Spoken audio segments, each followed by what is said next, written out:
Leather تو بڑی ایک قیمتی چیز ہے، بہت ساری چیزیں بن سکتی ہیں اس سے. تو میں نے ایک دفعہ بچپن میں قربانی کے جانور سے مسلح بنانے کی ناکام کوشش کی تھی، مجھے تجربے نہیں تھے. تو اب یوٹیوب پہ آپ سرچ کر سکتے ہیں، بہت سارے طریقے مل جائیں گے آپ کو. تو ایک بڑا اچھا لیدر مل جاتا ہے آپ کو، تو وہ جائز ہے، استعمال کر سکتے ہیں. لیکن اگر بیچ دیا تو پھر اس کی قیمت صدقہ کرنی پڑے گی. اسی طرح قربانی کی کھال آپ کسی کو صدقہ بھی کر سکتے ہیں. خلاصہ یہ کہ اس سے بزنس نہیں آپ کر سکتے. جس کو صدقہ کیا وہ جو چاہے کرے. آپ کے لیے اس کو یا تو ایز اٹ از استعمال کریں، یا اس کو بیچ دیا تو اس کی قیمت صدقہ کر دیں، ورنہ اس کھال ہی کو صدقہ کر دیں. آپ اجرت میں بھی نہیں دی جا سکتی قصائی کو کہ تم یہ جانور ذبح کرو، کھال تمہاری ہوئی، یہ بھی جائز نہیں ہے. قربانی کی کھال امام مسجد کو دینا، کیا قربانی کی کھال امام کو امامت کی وجہ سے دینا جائز ہے؟ احتشام الحق. امامت کی وجہ سے کا مطلب یہ کہ امام کی اجرت میں وہ شامل ہو، پھر تو حرام ہے، ناجائز ہے. لیکن اگر امام کی اجرت کا حصہ نہیں ہے بلکہ امام غریب ہے اور غریب اور مستحق سمجھ کے اس کو دیا جا رہا ہے، تو کسی کی بھی غریب کو دی جا سکتی ہے. تو امام بھی اگر غریب ہے تو اس کو بھی دی جا سکتی ہے. قربانی کی کھال گھر میں استعمال کرنا، کیا قربانی کی کھال اپنے کسی ذاتی استعمال میں لا سکتے ہیں؟ کوئی چیز بنوا کر گھر میں استعمال کر سکتے ہیں. حذیفہ ندیم کراچی سے، جی بالکل کر سکتے ہیں، تو کوئی حرج نہیں ہے، بالکل جائز ہے. لیکن بیچ دیا تو قیمت صدقہ کرنی پڑے گی. جانور کے ساتھ حرام اجزاء، جانور کی جو 7 حرام چیزیں ہوتی ہیں ان میں ایک غدود بھی ہے. یہ غدود کیا چیز ہوتی ہے وضاحت کر دیں. نور الامین حقانی، جانور کے جو چند اعضاء حرام ہیں وہ اس لیے حرام ہے کہ قرآن نے خبیث چیزوں کو حرام قرار دیا ہے. جگہ جگہ قرآن میں آتا ہے. تو کچھ جگہ تو ایسی ہیں جانور کی جہاں ہر وقت گندگی کا وہ یوں سمجھیں کہ مقر ہیں، جیسے خصیتین ہیں یا شرمگاہ ہے، یہ سب ہر وقت گندگی سے آلودہ رہتے ہیں. تو یہ بھی سلیم الطبع انسان کو یہ چیزیں کھاتے ہوئے گھن آتی ہے. تو اسی طرح غدود کا مطلب جانور کا کہیں بھی پھوڑا نکل آیا، بیماری کی وجہ سے پھوڑا نکل گیا، یا کوئی بھی جو رسولی جسے کہتے ہیں نا. تو اب کیا کیا آپ نے، جانور ذبح کرنے کے بعد وہ پھوڑے میں جو گوشت تھا وہ نکال کے کھا گئے، تو وہ بھی خبائث میں داخل ہے، گندگی میں داخل ہے. تو ہر خبیث چیز ناجائز ہے. تو اس لیے فقہ حنفی میں اس کو بھی ناجائز قرار دیا گیا قرآن کی اس آیت کی وجہ سے. تو پھوڑے ووڑے نکل آتے ہیں نا جانوروں کے، رسولی نکل آتی ہے، تو وہ جو غدود ہوتے ہیں، جو یعنی گوشت سڑ جاتا ہے وہاں پہ ایک طرح کا، وہ بیماری کی وجہ سے ہوتا ہے وہ. تو اس لیے جانور جب ذبح کریں تو اس کی جو پھوڑا پھنسی کوئی ہو تو اس جگہ کو کاٹ کے پھینک دیں، آپ وہ استعمال نہ کریں. ظہر کی نماز کب تک ادا کہلائے گی؟ اگر کوئی شخص گاڑی میں سویا ہو، گاڑی میں ہو یا کسی اور مجبوری کی وجہ سے ظہر کی نماز عصر کی نماز سے 10 منٹ پہلے پڑھے تو کیا نماز ادا شمار ہوگی؟ اور اگر اہل حدیث حضرات کی اذان ہو گئی ہو تو کیا اس کے بعد بھی وہ نماز پڑھ سکتا ہے؟ ہدایت خان. دیکھیں اہل حدیث حضرات کہ ہاں جو عصر کا وقت ہے نا، حنفیہ کے ہاں بھی عصر کا وقت اس میں شروع ہو جاتا ہے. افضل یہ ہے کہ وہ تاخیر کریں، جس میں حنفیہ جو نماز پڑھتے ہیں جب سورج کافی ڈھل چکا ہوتا ہے. اس پہ بہت سارے دلائل ہیں کہ امام حنیفہ کے نزدیک جو عصر کا وقت ہے بہتر وقت ہے، وہ بہت زیادہ اس پہ دلائل ہیں. میں ایک دفعہ پہلے کلپ ریکارڈ بھی کروا چکا ہوں، کبھی موقع ملا تو دوبارہ کرواؤں گا. خیر ابھی اختلافی مسئلے کا موقع نہیں ہے، لیکن ٹائم اس وقت بھی شروع ہو جاتا ہے جس وقت پہ اہل حدیث حضرات عصر کی نماز پڑھتے ہیں. تو اس لیے احتیاط اسی میں ہے کہ ظہر کو اس سے پہلے پڑھ لیا جائے. تو اگر ظہر کسی نے اس سے 10 منٹ پہلے پڑھ لیا تو وہ ادا ہی کہلائے گی، قضا نہیں کہلائے گی. اور اگر کسی نے اہل حدیث کے وقت میں عصر پڑھ لی تو عام حالات میں ایسا کرنا بہتر نہیں ہے، افضل نہیں ہے، خلاف سنت ہے ہماری رائے میں. لیکن اگر پڑھ لی تو عصر ہو جائے گی. البتہ سفر میں ہو آپ یا کوئی مشکل میں ہو تو پھر ضرورت کے وقت اس وقت بھی نماز بلا کراہت درست ہے، کوئی حرج نہیں ہے اس میں. تکبیرات تشریق کس پر واجب ہے؟ تکبیرات تشریق کس پر واجب ہے؟ اس کے پڑھنے کا کیا طریقہ ہے؟ نیز کتنے دن یہ پڑھی جاتی ہے؟ حسین وزیر. دیکھیں راجح قول کے مطابق تکبیرات تشریق گاؤں میں رہنے والوں پر بھی واجب، شہر میں رہنے والوں پر بھی واجب، اور مرد پر بھی عورت پر بھی، ہر عاقل بالغ پر واجب ہے. مرد اونچی آواز سے پڑھیں گے اور خواتین آہستہ آواز سے پڑھیں گی، اور جماعت سے نماز پڑھیں یا انفرادی نماز پڑھیں، ہر صورت میں واجب ہے. تو تکبیرات تشریق کیا ہے؟ اللہ اکبر لا الہ الا اللہ واللہ اکبر وللہ الحمد.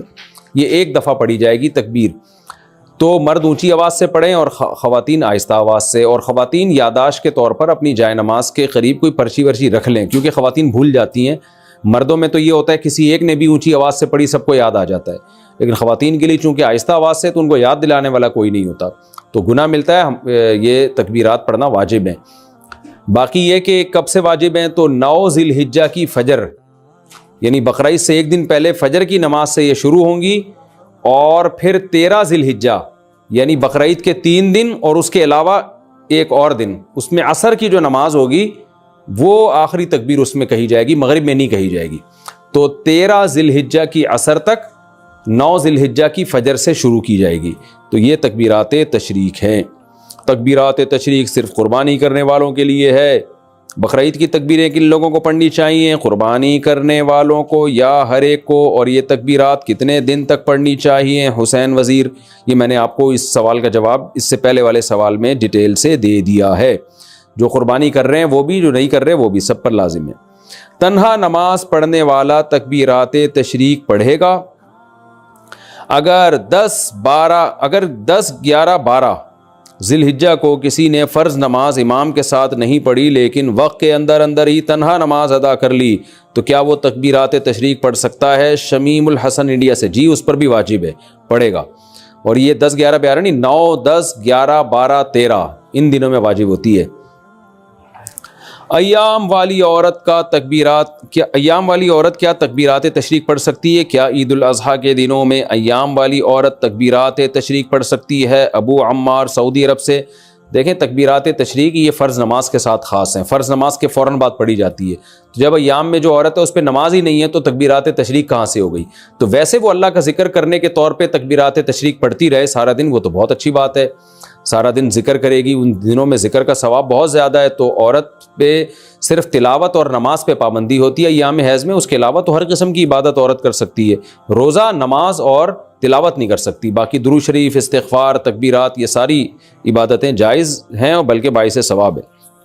تکبیرات تشریق پڑھنا بھول جائیں تو کب پڑھیں گے؟ اگر تکبیرات تشریق پڑھنا بھول گیا 1 گھنٹے بعد یاد آ جائے تو اس وقت کہنا صحیح ہے یا نہیں؟ سیف اللہ کوئٹہ سے۔ نہیں بھائی، یہ نماز کے فوراً بعد پڑھی جائے گی، اگر درمیان میں فاصلہ آ گیا، کوئی کام مشغول ہو گئے آپ، تو پھر یہ تکبیرات ختم۔ قضا نماز کے بعد تکبیرات تشریق پڑھنے کا حکم۔ عید کے دنوں میں قضا نماز کے بعد تکبیر تشریق پڑھنے کا کیا حکم ہے؟ نیز عید کے دنوں کی قضا نماز پڑھنے کے بعد تکبیرات تشریق پڑھنی چاہیے کہ نہیں پڑھنی چاہیے؟ نوید ملک سرگودا سے۔ اگر ایام تشریق میں ہی کوئی فرض نماز قضا ہوئی اور اس کو لوٹا بھی ایام تشریق میں ہی رہے ہیں تو اس قضا نماز کے بعد تو تکبیرات تشریق پڑھی جائے گی، اس کے علاوہ نہیں پڑھی جائے گی۔ کیا مطلب؟ تکبیرات تشریق سے پہلے نماز قضا ہوئی تھی اور آپ اس کو قضا کر رہے ہیں تکبیرات تشریق میں، تو یہاں بھی تکبیرات تشریق نہیں ہوں گی۔ نماز قضا ہوئی تکبیرات تشریق میں، لوٹا رہے ہیں تکبیرات تشریق گزرنے کے بعد، تو بھی تکبیر واجب نہیں ہے، بلکہ سنت ہی نہیں ہے، بلکہ اگر کوئی سنت سمجھ کے کرتا ہے تو بدعت ہے۔ اس سال تکبیرات تشریق میں آپ کی نماز قضا ہوئی، آپ اگلے سال ایام تشریق میں، اس سال ایام تشریق میں آپ کی نماز قضا ہوئی، آپ اگلے سال ایام تشریق میں نماز قضا لوٹا رہے ہیں تو بھی تکبیرات تشریق نہیں ہے۔ تو صرف ایک صورت میں ہے قضا نمازوں میں کہ اسی سال کے ایام تشریق کی قضا نماز اسی سال کے ایام تشریق میں لوٹائیں گے تو اس کے بعد تکبیر پڑھیں گے، ادروائز نہیں پڑھیں گے۔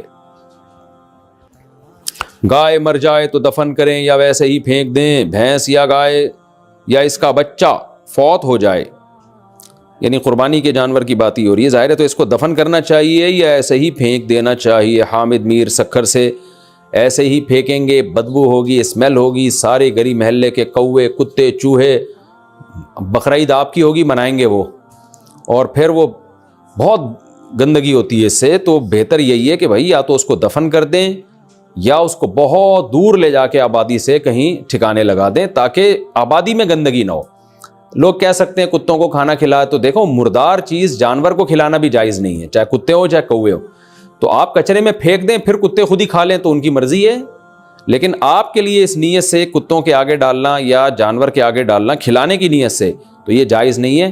مردار گوشت کھلانے کی آپ کو جانور کو بھی اجازت نہیں ہے کہ جانور کو بھی آپ نہیں کھلا سکتے، وہ اپنی ارادے سے آپ پھینک دیا جانور خود کھا رہا ہے تو ایک الگ بات ہے, لیکن شہر کے بیچ میں پھینکیں گے تو اگرچہ جانور خود ہی کھا لیں گے, لیکن یہ کہ وہ آپ نہیں کھلا رہے, آپ نے کھلانے کی نیت نہیں تھی, وہ خود کھا رہے ہیں, لیکن گندگی تو بہرحال ہوگی نا, اس کے تعفن, بدبو, جراثیم پھیلیں گے, تو اس لیے اس کو دفن کریں یا آبادی سے بہت دور اس کو پھینک دیں.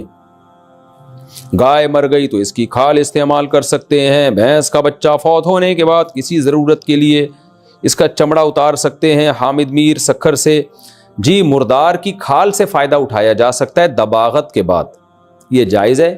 اگر آپ نے مردار جانور, گائے مر گئی یا اس کا بچہ مر گیا, یا بھینس مر گئی یا اس کا بچہ مر گیا, اور آپ نے اس کی کھال اتار کے اس کو دباغت دے دی, دباغت کہتے ہیں خشک کر لیا اس کو ایک پروسیس کے تحت, نمک لگا کے یا کوئی مشین وغیرہ کے ذریعے, کیمیکل وغیرہ کے ذریعے, تو اگر خشک کر لیا, اس کی اسمیل, بدبو بالکل ختم ہو گئی, تو پھر اس سے فائدہ اٹھانا, کھانا تو جائز نہیں ہے, ظاہر ہے مردار ہے, لیکن یہ کھال سے فائدہ اٹھانا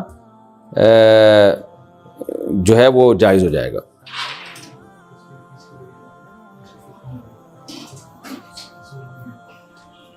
حاملہ عورت کے لیے ڈیلیوری سے پہلے نماز کا حکم. حاملہ عورت نماز کب سے چھوڑ سکتی ہے؟ بچہ پیدا ہونے والے دن سے یا اس سے پہلے؟ خالد صاحب سویڈن سے. نہیں جی, جب تک بچے کی پیدائش نہیں ہو جاتی عورت پر نماز واجب ہوتی ہے, اور اس بارے میں بہت سخت احکام ہیں, خواتین اس کی پرواہ نہیں کرتی. یاد رکھیں اسلام میں نماز قضا کرنے سے بڑا کوئی گناہ نہیں ہے. تو جس دن بچے کی ولادت ہونے والی عورت اس وقت بھی نماز پڑھے گی, جب تک بچے کی ولادت یعنی بچے جسم سے باہر نہیں آ جاتا, اور بلیڈنگ جیسے ہی باہر آتا ہے تو ظاہر نفاس کا خون شروع ہو جاتا ہے, پھر نماز معاف ہو جاتی ہے. اس سے پہلے اگر ٹائم ہے تو عورت پر نماز پڑھنا واجب ہے. اور اگر اتنا تھوڑا ٹائم رہ گیا کہ ولادت بھی ہونے والی اور نماز بھی قضا ہو رہی ہے, اور ممکن ہی نہیں ہے نماز کی نیت باندھنا, درد ہو رہا ہے, تکلیف ہو رہی ہے, اور بچے کی پیدائش کا عمل شروع ہونے والا ہے یا ہو چکا ہے, اور نماز پڑھنا اس کے لیے ممکن ہی نہیں رہا, تو پھر چونکہ نماز کا وقت بہرحال داخل ہو چکا تھا, تو اس پر وہ نماز کا قضا کرنا واجب ہے. توبہ استغفار بھی کرے کہ اتنی دیر کیوں کی نماز میں, اس کو چاہیے تھا نماز کا ٹائم داخل ہوتا فوراً نماز پڑھ لیتی, لیکن یہ کہ نماز پھر بعد میں قضا کرنی پڑے گی کیونکہ یہ نماز اس پر واجب ہو چکی تھی. یا اتنا ٹائم اگر پاکی کے ٹائم میں مل گیا نا کہ وہ وضو کر کے تکبیر تحریمہ کہہ کے نیت باندھ سکتی تھی, تو کسی عورت کو اتنا بھی ٹائم مل گیا تو اس پر وہ نماز واجب ہو جاتی ہے. ادا نہیں کر سکی تو قضا کرنی پڑے گی اس کو. تیسرے آپریشن کا خوف ہو تو حمل گرانے کا حکم. میری گھر والی کے 2 آپریشن ہو چکے ہیں, اب 3 ہفتے کا حمل ہے, تیسرے آپریشن سے سخت ڈرتی ہے, کیا ہم حمل گرا سکتے ہیں؟ فیاض احمد ڈیرہ اسماعیل خان سے. دیکھیں 4 مہینے کے بعد تو حمل گرانا کسی قیمت پہ جائز نہیں ہے. 4 مہینے سے پہلے کوئی شرعی عذر ہو, واقعی عذر ہو تو گرا سکتے ہیں, ادروائز نہیں. تو آپریشن سے بچہ پیدا ہونا تو کوئی ایسا شرعی عذر نہیں ہے جس کی بیس پہ حمل گرانا جائز ہو. ہاں آپریشن کی وجہ سے اگر خطرات ہیں, ماں کی جان کو خطرہ ہے, یا کوئی خدا نخواستہ معذوری کا خطرہ ہے, یا اور دوسرا یہ بھی ذہن میں رکھیں کہ آپریشن جو ڈاکٹر کر رہے ہوتے ہیں تو یہ چند ڈاکٹروں سے پوچھ لیں کہ بغیر آپریشن کے ہو سکتا ہے کہ نہیں ہو سکتا. آج کل ڈاکٹر خود بہت جلدی آپریشن کر رہے ہوتے ہیں پیسے بنانے کے چکر میں یا جان چھڑانے کے لیے. تو اس میں ماہرین ڈاکٹروں سے, کئی ڈاکٹروں سے رائے لے لیں پھر فیصلہ کریں. بہت سے کلینک ایسے ہیں, بہت سے ہسپتال ایسے ہیں جہاں آپریشن نہیں ہونے دیتے, وہ نارمل ڈیلیوری ہوتی ہے. جو لوگ باہر ملکوں میں رہتے ہیں, چائنا وغیرہ میں, وہ تو ہمیں بتاتے ہیں کہ یہاں تو آپریشن کرنے نہیں دیتے جب تک بہت شدید مجبوری نہ ہو. یہاں تک کہ پیشنٹ کہہ رہا ہوتا ہے کہ آپریٹ کریں, وہ ڈاکٹر کہتا ہے نہیں, پھر وہ کہتے ہیں نہیں نارمل اور نیچرل جو ہے وہی ہو, اسی طریقے سے ڈیلیوری ہوگی.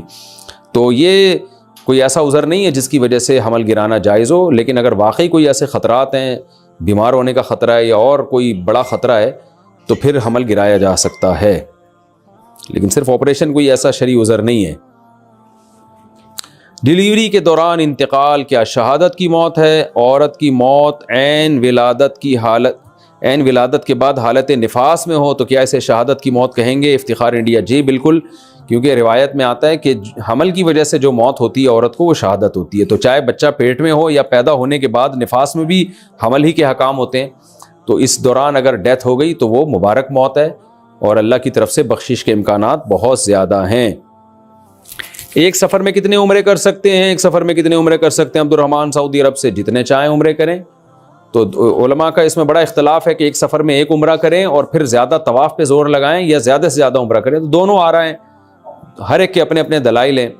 تو عموماً سعودی علماء جو فتویٰ دے رہے ہوتے ہیں وہ یہی کہ ایک سفر میں چونکہ نبی نے ایک عمرہ کیا ہے تو اس لیے ایک عمرہ کریں اور پھر زیادہ ٹائم طواف میں لگائیں، لیکن بعض صحابہ سے ثابت ہے کہ ایک سفر میں انہوں نے بہت سارے عمرے کیے ہیں، تو دونوں جائز ہیں، دونوں کی اپنی اپنی فضیلت ہے، جیسے چاہیں۔ ہر آدمی کا اپنا ذوق بھی ہوتا ہے اس بارے میں، تو آپ کو روحانی فائدہ کس چیز میں زیادہ ہو رہا ہے تو جس پہ چاہیں آپ عمل کر لیں۔ طواف میں عمرے کے بعد بال کاٹنا کہاں واجب ہے؟ عمرہ مکمل کر کے مینا جا کر میں نے سر منڈایا ہے تو کوئی دم تو لازم نہیں آئے گا؟ عبد الرحمن ریاض سے۔ حدود حرم میں کہیں بھی آپ بال کٹوا سکتے ہیں، حدود حرم سے باہر جا کے بال کٹوائیں گے تو دم لازم آئے گا۔ عصر کے بعد طواف کے 2 نفل کا حکم۔ عمرے کا طواف عصر کے وقت مکمل ہوا مگر مکروہ وقت کی وجہ سے 2 رکعت ادا کیے بغیر سعی کر لی، بعد میں اہلیہ طواف کے 2 نفل پڑھنا بھول گئیں، نیز اہلیہ نے بال یہ سوچ کر نہیں کاٹے کہ جدہ پہنچ کر کاٹیں گے، کیا اس صورت میں طواف کے نفل اور بال جدہ میں کاٹے جا سکتے ہیں؟ کوئی دم تو واجب نہیں ہوگا۔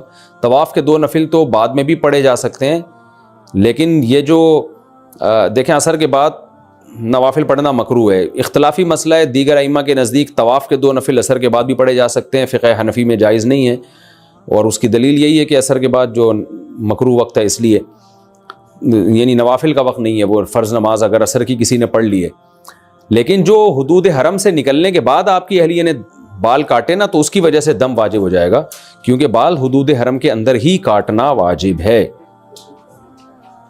مسجد نبوی میں ایک نماز کا ثواب کتنی نمازوں کے برابر ہے؟ مسجد نبوی میں ایک نماز کا ثواب 50,000 نمازوں کے برابر ہے، کیا اس کا کوئی ثبوت ہے؟ عبد الرحمن ریاض سے۔